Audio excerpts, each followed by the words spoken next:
Every time na umaalis ako, lagi ako miss na miss ng anak ko at gusto-gusto akong halikan at ihag bago ako umalis. Mas lalo ako namomotivate sa pag-workout ko. Every time na pag umuwi naman ako, may sumasalubong uli sa akin paghalik at pagyakap. Kaya tara samahan niyo ako sa day 45 ng daily vlog ko. Naalala niyo pa ba yung mga bata pa tayo? Mga panahon na wala pa tayong pinoproblema sa buhay. Hindi makatakas sa magulang natin para maglaro at makapag-computer. Yung mga panahon na pinipilit tayo matulog sa hapon para daw mabilis tayo lumaki. Tapos ang ginagawa natin ay nagtutulog-tulugan na nagkukunyari.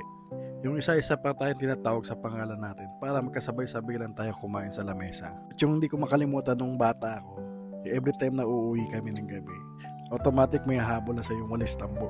Paluin ka ng mga magulang mo. Marami pa iba hindi ko na isa-isahin.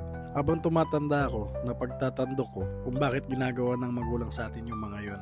Pag umidad na pala tayo, hindi na pala pwede yung laro-laro lang. Kung dati kung ang punong problema natin ay makatakas sa magulang para makapaglaro. Ngayong may edad na tayo, marami tayong problema ang gustong takasan. Kung dati pinipilit pa tayo matulog ng hapon, ngayon kulang na sa tulog sa dami ng responsibilidad natin sa buhay. Pala gusto ng mga magulang natin sabay-sabay tayong kumain sa oras ng kainan. Dahil dadarating ang panahon na ikaw na lang mag-isa sa hapagkainan. Kaya pala tayo napapagalitan o napapalo pag-uwi dahil ayaw ng mga magulang natin na mapariwala tayo sa buhay at pabayaan na lang sa kalye. Kung ano man ako ngayon dahil sa pagdidisiplina nila sa akin at sa pagpapalaki na maayos. Nakakalungkot man isipin pero hindi na tayo pabata. Patanda tayo ng patanda, mas dumarami yung responsibilidad natin sa buhay. Kung bata ka pa, gawin mo na dapat yung tama mong gawin. At kung nandyan pa ang pamilya mo, mga magulang mo, sulitin mo yung araw na magkakasama kayo.